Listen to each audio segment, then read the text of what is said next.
Ce livre saint, découvert à Tokat, en Turquie centrale, a été écrit vers l'an 900, soit en Israël, soit en Syrie. Rédigé en ancien assyrien, il conserve 51 pages ornées d'images dorées à la feuille d'or. Des archéologues viennent de découvrir une Bible ancienne en Turquie, et ce qu'elle révèle sur Jésus-Christ provoque un véritable séisme dans le monde de l'histoire biblique. Ce manuscrit fragile a été découvert caché pendant des siècles, scellé alors que personne ne s'attendait à ce qu'il survive. Au départ, les chercheurs pensaient qu'il s'agissait d'un simple texte religieux ancien. Mais dès que les érudits ont commencé à traduire cette écriture antique, un silence de mort s'est abattu sur la salle, car les mots contenus dans ces pages décrivent Jésus d'une manière inédite pour la plupart des gens. Certains passages semblent remettre en question le récit traditionnel transmis depuis près de 2000 ans. D'autres laissent entendre que les premiers croyants auraient pu consigner des enseignements qui ont ensuite disparu des versions de la Bible que la plupart des gens lisent aujourd'hui. Et c'est précisément pourquoi cette découverte suscite un vif débat parmi les historiens, les théologiens et les archéologues du monde entier. S'agit-il simplement d'un manuscrit ancien mal interprété? Ou pourrait-il révéler une version de l'histoire que l'histoire a tenté d'oublier? En réalité, de telles découvertes ne se contentent pas de changer l'histoire. Elles nous obligent à remettre en question nos certitudes. Et lorsque les chercheurs ont approfondi leur analyse du texte, le message qu'ils ont découvert s'est révélé encore plus troublant. Mais avant de vous révéler ce que les archéologues pensent que ce mystérieux manuscrit contient réellement, n'oubliez pas de liker et de vous abonner, car certaines découvertes historiques n'auraient jamais dû être révélées. Restez avec nous jusqu'au bout. En effet, en 2026, une intelligence artificielle a analysé ce texte ancien d'une manière qu'aucun humain n'aurait pu faire. Ces découvertes ont contraint les chercheurs à se replonger dans un événement survenu plus de 20 ans auparavant, en l'an 2000, lorsque cette étrange Bible a été saisie pour la première fois. Cette année-là, les autorités turques ont été informées d'un dangereux trafic. Des trafiquants tentaient de vendre un objet extraordinaire, un manuscrit ancien dont la valeur était estimée à des millions sur le marché noir des antiquités. Lorsque les autorités s'en emparèrent, elles comprirent immédiatement qu'il ne s'agissait pas d'un artefact ordinaire. Le livre était relié en cuir ancien usé. Ses pages étaient écrites en syriaque, l'une des plus anciennes formes d'écriture ayant subsisté dans le christianisme primitif. Après une datation au carbone 14 et une analyse approfondie, les chercheurs ont estimé que le manuscrit avait plus de 500 ans. Il fut rapidement connu sous le nom de mystérieux évangile de Barnabé. Aujourd'hui, le manuscrit serait conservé sous haute protection au sein du musée d'ethnographie d'Ankara. Seul un petit nombre de chercheurs ont été autorisés à l'étudier de près, et beaucoup d'entre eux font état d'un profond malaise, car son contenu ne correspond pas au récit communément admis de la vie de Jésus-Christ. Selon ce manuscrit, Jésus n'est pas présenté comme le Fils de Dieu, mais comme un prophète, un maître spirituel influent, et non comme un être divin au sens où l'enseigne le christianisme traditionnel depuis près de 2000 ans. Et c'est là que réside la véritable révélation qui a stupéfié les historiens. Le texte affirme que Jésus n'a jamais été crucifié.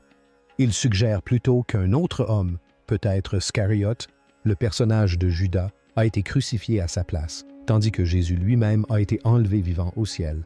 Cette affirmation est extrêmement controversée, car les idées selon lesquelles Jésus était un prophète plutôt que Dieu et qu'il n'est pas mort sur la croix ressemblent fortement aux enseignements du Coran, le texte sacré de l'islam. Mais voici le mystère qui continue de diviser les érudites. Si ce manuscrit est véritablement ancien, comment un texte chrétien pourrait-il contenir des idées si proches de la théologie islamique apparues des siècles plus tard? Cette simple question a suscité d'intenses débats parmi les historiens, les théologiens et les archéologues du monde entier. Et plus les chercheurs approfondissaient l'étude du manuscrit, plus l'histoire devenait étrange. Pour comprendre l'importance de cet évangile, Il faut d'abord comprendre qui était Barnabé. La plupart des gens aujourd'hui n'ont jamais entendu son nom. Pourtant, au premier temps du christianisme, Barnabé était l'une des figures les plus respectées du mouvement.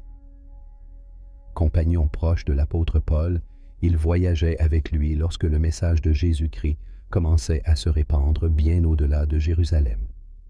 Dans le livre des Actes des Apôtres, Barnabé apparaît comme un guide de confiance, un mentor et une voix rassurante durant l'une des périodes les plus périlleuses de l'histoire du christianisme primitif. Son vrai nom était Joseph. Barnabas était en réalité un surnom signifiant « fils de l'encouragement ». Ce surnom en dit long sur sa personnalité. Ni un agitateur radical, ni un polémiste. C'était un homme de confiance qui a su maintenir la cohésion des fragiles communautés chrétiennes primitives durant des années de persécution et d'incertitude. Mais c'est là que l'histoire se complique soudainement. À un moment donné, Barnabé et Paul eurent une grave dispute. Le livre des Actes mentionne brièvement ce conflit, mais l'évoque rapidement sans expliquer ce qui s'est réellement passé. Après cet instant, un événement étrange se produit dans les archives historiques. Barnabé disparaît tout simplement. Parallèlement, Paul continue d'écrire lettre sur lettre, dont plusieurs deviendront plus tard des éléments centraux du Nouveau Testament. Sa théologie façonnera la doctrine chrétienne pendant des siècles. Barnabé, l'un des premiers chefs du mouvement, disparaît presque complètement du récit. Comment expliquer la disparition soudaine d'une figure fondatrice du christianisme primitif? Selon certaines traditions, Barnabé aurait pu être en désaccord avec la direction prise par Paul, notamment l'importance croissante accordée à Jésus comme Fils divin de Dieu. Les enseignements de Paul étaient fortement axés sur la croix, le sacrifice et la rédemption par la mort du Christ. Cette théologie allait devenir le fondement du christianisme dominant. Et si Barnabé avait une compréhension différente de Jésus? Et s'il avait conservé un récit alternatif? Un récit qui reflèterait ce qu'il considérait comme les enseignements originaux de Jésus, avant que les doctrines ultérieures ne se mettent en place. C'est précisément cette possibilité que le mystérieux évangile de Barnabé oblige les historiens à envisager. Et lorsqu'on se penche sur l'histoire, l'idée que des versions concurrentes du christianisme aient existé n'a rien de surprenant, car peu de gens savent que la Bible, telle que nous la connaissons aujourd'hui, n'est pas apparue du jour au lendemain sous sa forme définitive. Le recueil de textes que nous appelons désormais la Bible a été progressivement sélectionné et assemblé au fil des siècles. L'un des moments les plus décisifs de ce processus survint en 325 après Jésus-Christ, lors du premier concile historique de Nica. À cette époque, le christianisme était passé d'un mouvement clandestin persécuté à une religion puissante, soutenue par l'Empire romain sous Constantin le Grand. Constantin réunit des évêques de tout l'Empire pour régler les principaux différends théologiques qui divisaient l'Église. La question centrale était simple, mais explosive. Qui était Jésus? Était-il divin, humain, les deux? Et quels écrits à son sujet devaient être considérés comme faisant autorité? Les décisions prises à Nica allaient façonner la foi chrétienne pour les 1700 années suivantes. Mais ces décisions ne furent pas prises dans un contexte neutre. L'Empire romain avait un besoin urgent d'unité religieuse. Une Église divisée par des évangiles concurrents et des interprétations divergentes de Jésus risquait de menacer la stabilité même de l'Empire. De ce fait, certains textes furent acceptés et beaucoup d'autres rejetés. Des traditions entières furent qualifiées d'hérétiques. Les communautés qui suivaient des enseignements alternatifs furent progressivement marginalisées, réprimées ou absorbées par la structure ecclésiastique dominante. Les chercheurs modernes ont étudié ce processus de près. Dans son ouvrage « Misquoting Jesus », l'historien Bart D. Mann explique comment les premiers scribes ont parfois altéré les textes bibliques en recopiant des erreurs, en y apportant des modifications ou en y intégrant des changements doctrinaux au fil du temps. Dans un autre ouvrage, Lost Christianities, il décrit comment de nombreux groupes chrétiens primitifs professaient des croyances sur Jésus très différente de la doctrine dominante qui a suivi. La plupart de ces voix ont fini par disparaître des archives historiques. Et si l'authenticité de l'Évangile de Barnabé était un jour prouvée, il représenterait précisément le type de texte que les institutions puissantes auraient souhaité voir disparaître de la circulation. Ce qui soulève une question bien plus vaste. Si un évangile a pu disparaître pendant des siècles, qu'est-ce qui a pu être perdu d'autre? Examinons maintenant le contenu du manuscrit, car ces affirmations dépassent largement la question de la mort de Jésus-Christ sur la croix. L'un des passages les plus troublants se trouve dans l'Évangile de Barnabé lui-même. Selon ce texte, Jésus aurait prédit la venue d'un autre messager, Mahomet, et aurait même mentionné son nom. Si cela était vrai, ce serait une affirmation extraordinaire. Après tout, Mahomet n'apparaîtrait dans l'histoire que 6 siècles plus tard.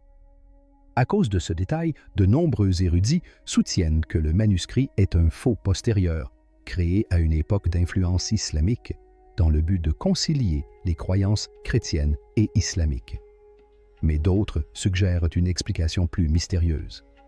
Le texte pourrait refléter un lien plus profond entre des traditions spirituelles anciennes que l'histoire a ensuite séparées. Cependant, la prophétie n'est qu'une partie de l'histoire. La suite, les enseignements contenus dans le manuscrit sont encore plus troublants. Tout au long du texte, Jésus avertit à plusieurs reprises ses disciples de ce qui se passera après son départ. Selon cet évangile, ses enseignements seraient finalement déformés. Son message serait mal compris et son image, dit le texte, deviendrait un objet de culte plutôt qu'une référence à comprendre. Il est même suggéré que l'on érigerait de grandes institutions et des monuments en son nom, sans saisir le sens originel de son enseignement. Le manuscrit met également en garde contre ceux qui prétendraient parler en son nom. Non seulement des individus se faisant passer pour des messies, mais aussi des systèmes d'autorité entiers qui utiliseraient son nom pour asseoir leur pouvoir. Que le document soit authentique ou non, ces affirmations sont remarquables pour un texte ancien. Plus surprenante encore est la manière dont le manuscrit décrit l'âme humaine. Dans cet évangile, l'humanité n'est pas présentée comme irrémédiablement déchue ou corrompue par le péché originel. Au contraire, l'âme est décrite comme éternelle, non pas brisée, mais endormie, non pas mauvaise, mais oublieuse. Et selon le texte, le chemin du retour vers Dieu ne passe ni par les rituels, ni par la hiérarchie, ni par les institutions religieuses. Elle s'acquiert par la transformation intérieure, la purification du cœur, la recherche directe de la vérité et l'éveil de l'esprit. Pour une institution religieuse fondée sur l'autorité, la structure et les intermédiaires, de tels enseignements auraient été extrêmement dangereux. Et l'Évangile de Barnabé n'est pas le seul texte mystérieux qui ait contraint les historiens à repenser le christianisme primitif. En 1945, un agriculteur près de la ville égyptienne de Nag Hammadi fit une découverte fortuite qui allait bouleverser à jamais l'exégèse biblique. Enfouie dans des jarres d'argile sous le sable du désert se trouvait une collection d'écrits anciens, aujourd'hui connue sous le nom de Bibliothèque de Nag Hammadi, souvent appelée les évangiles gnostiques. Ces textes étaient vieux de plus de 1600 ans, et ce qu'ils révélaient était stupéfiant. Durant les premiers siècles après Jésus, il n'existait pas une seule version du christianisme, mais plusieurs. Différentes communautés interprétaient ces enseignements de manière très différente. Certaines privilégiaient l'expérience spirituelle personnelle à l'autorité de l'Église. D'autres enseignaient que la connaissance divine, souvent appelée gnosis, était la voie de l'éveil spirituel. Au lieu de se concentrer sur le rituel et la hiérarchie, ces groupes croyaient que l'étincelle divine existait déjà en chaque être humain. Finalement, nombre de ces communautés furent déclarées hérétiques. Leurs enseignements furent condamnés et leurs écrits détruits partout où ils furent découverts. Les textes découverts à Nag Hammadi n'ont survécu que parce qu'ils ont été enfouis dans le désert il y a des siècles. Parmi eux figurait le célèbre évangile de Thomas, un recueil de paroles attribuées à Jésus et absentes de la Bible traditionnelle. Un passage de cet évangile contient une phrase saisissante. Le royaume de Dieu ne viendra pas avec des signes visibles. Au contraire, dit-il, il est déjà répandu sur toute la terre, mais les hommes ne le voient pas. Cette idée que le divin n'est ni distant, ni contrôlé par les institutions, ni acquis par la pratique religieuse, apparaît à maintes reprises dans les textes gnostiques et fait écho à des thèmes présents dans l'Évangile de Barnabé, ce qui soulève une question profondément troublante. Si la vérité sur le divin réside déjà en chaque personne, à quoi servent alors les puissantes institutions religieuses? À ce stade, une question simple se pose peut-être. L'Évangile de Barnabé est-il authentique? S'agit-il réellement d'un manuscrit ancien de plus de 500 ans ou bien d'une création bien plus récente? Ce débat anime encore aujourd'hui les historiens et les linguistes. Certains experts affirment que certaines expressions et structures linguistiques du texte rappellent des écrits des XIVe et XVIe siècles, époque où les érudits chrétiens et musulmans étaient en contact étroit. Cela suggérerait que le manuscrit pourrait être un faux médiéval, conçu pour mêler des éléments des deux traditions. Mais d'autres chercheurs soulignent des détails qui semblent bien plus anciens. Des indices stylistiques et des références historiques pourraient suggérer des origines plus profondes. La vérité, c'est que personne ne le sait avec certitude. Le manuscrit n'a jamais subi l'ensemble des analyses scientifiques qui permettraient de trancher définitivement la question. Et comme l'accès au texte est limité, ce mystère ne fait qu'alimenter le débat. Mais voici le point essentiel. Même si ce manuscrit s'avère avoir 500 ans au lieu de 500, les questions qu'il soulève restent d'une grande actualité. Les historiens modernes savent déjà que la formation du Nouveau Testament fut un processus long et complexe. De nombreux écrits des premiers chrétiens furent débattus, rejetés ou exclus lorsque les autorités ecclésiastiques établirent le canon biblique officiel. Des événements comme le premier concile de Nica montrent que théologie et politique étaient souvent étroitement liées. L'unité religieuse n'était pas seulement une question spirituelle, elle était aussi un enjeu de stabilité sociale au sein de l'Empire romain. Des chercheurs comme Bart D. Ehrman ont montré comment les scribes modifiaient parfois le texte des manuscrits anciens lors de la copie manuelle. D'autres écrits ont complètement disparu à mesure que certaines idées théologiques s'imposaient. Des communautés entières de disciples de Jésus-Christ des premiers temps croyaient en des choses qui n'ont jamais été intégrées à la version du christianisme qui nous est parvenue. Il ne s'agit pas d'un complot, mais simplement d'un phénomène historique. Et des découvertes comme l'Évangile de Barnabé nous obligent à faire face à cette réalité. Car si le récit transmis à travers les siècles a été façonné par des décisions, des débats et des luttes de pouvoir humaines, il est légitime de se poser une question encore plus fondamentale. À quoi ressemblaient réellement les premiers enseignements? Et en quoi diffèrent-ils de ce que la plupart des gens apprennent aujourd'hui? Ces questions restent pertinentes, quel que soit l'âge d'un manuscrit. Mais il existe un autre aspect de cette histoire qui est rarement abordé. Le plus troublant dans l'Évangile de Barnabé n'est pas l'affirmation concernant la crucifixion. Il ne s'agit pas de la prophétie concernant Mahomet. Et ce n'est même pas la remise en question de la compréhension traditionnelle de Jésus-Christ. Le plus troublant, c'est ce que le texte suggère à votre sujet. Tout au long du manuscrit, le message revient sans cesse sur une idée frappante.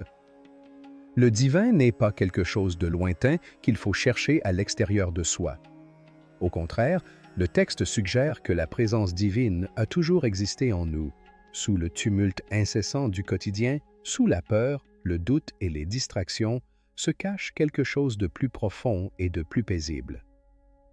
Selon cette vision de l'enseignement de Jésus, le salut ne s'obtient pas par la simple répétition de rituels ou par l'appartenance à une institution. Elle découle d'une transformation intérieure, d'une purification du cœur et d'une recherche directe de la vérité. Cette idée peut paraître surprenante, mais elle constitue en réalité l'un des plus anciens enseignements spirituels présents dans de nombreuses traditions. Dans le mysticisme islamique, le soufisme décrit le cheminement vers l'union avec le divin. Dans la philosophie indienne antique, le concept d'Atman évoque le soi éternel, indissociable de la réalité ultime. Au sein même du christianisme, le mystique du XIIIe siècle, Maître Eckhart, écrivait que Dieu se rencontre non pas en le cherchant à l'extérieur, mais en se tournant vers le plus profond de l'âme. À travers les cultures et les siècles, ces traditions convergent vers une même idée. L'Évangile de Barnabé laisse entendre que cela a peut-être toujours fait partie du message originel, bien avant que des siècles de doctrines, d'institutions et de débats théologiques ne remodèlent la transmission du récit. Pourquoi un tel enseignement serait-il considéré comme dangereux? Parce que celui qui croit que le divin réside déjà en lui ne peut être facilement contrôlé par la peur ou la culpabilité. Il ne dépend plus entièrement d'une institution pour accéder à la vérité. Il commence à penser par lui-même. Et à travers l'histoire, la liberté de penser a souvent été ce que les puissants redoutent le plus. Nous arrivons maintenant à la partie de cette histoire que la plupart des gens ignorent encore, car cela se produit en ce moment même, en 2026. Pendant plus de 20 ans après la saisie de l'Évangile de Barnabé, le manuscrit est resté en grande partie sous clé. Son accès physique était strictement contrôlé. Aucune numérisation complète n'a jamais été rendue publique. L'analyse systématique approfondie que les chercheurs souhaitaient ardemment mener était tout simplement impossible. Puis, l'intelligence artificielle a tout changé. En 2026, une équipe de chercheurs a appliqué une technologie avancée d'intelligence artificielle, IA, de reconnaissance du langage et des formes à chaque photographie, numérisation partielle et extrait traduit du manuscrit rendu public. Il ne s'agissait pas d'une simple recherche de mots, mais d'une analyse structurelle approfondie, capable de détecter des schémas linguistiques cachés, de recouper les styles d'écriture de milliers de documents anciens et d'identifier des régularités microscopiques dans la formation de l'écriture, imperceptibles à l'œil nu. Les découvertes de l'IA ont ramené l'équipe de recherche au point de départ en l'an 2000, au moment précis où les autorités turques ont saisi cette Bible à des trafiquants du marché noir. L'IA a en effet mis en évidence un élément passé inaperçu pendant 25 ans. Dissimulé dans le manuscrit, au sein de passages auparavant considérés comme de simples remplissages, l'IA a détecté une structure bien définie. Non pas une répétition aléatoire ou des erreurs de copie, mais une séquence codée délibérée, tissée dans le texte à intervalles trop précis pour être accidentelle. Les chercheurs ont décrit ce moment comme déroutant, car le motif semblait faire référence à des lieux précis situés dans la Turquie, la Syrie et le nord de l'Irak actuel. Des lieux qui, une fois recoupés avec les cartes des premiers établissements chrétiens, correspondaient à des communautés dispersées de force au IVe et Ve siècle. Autrement dit, le manuscrit pourrait ne pas être qu'un évangile.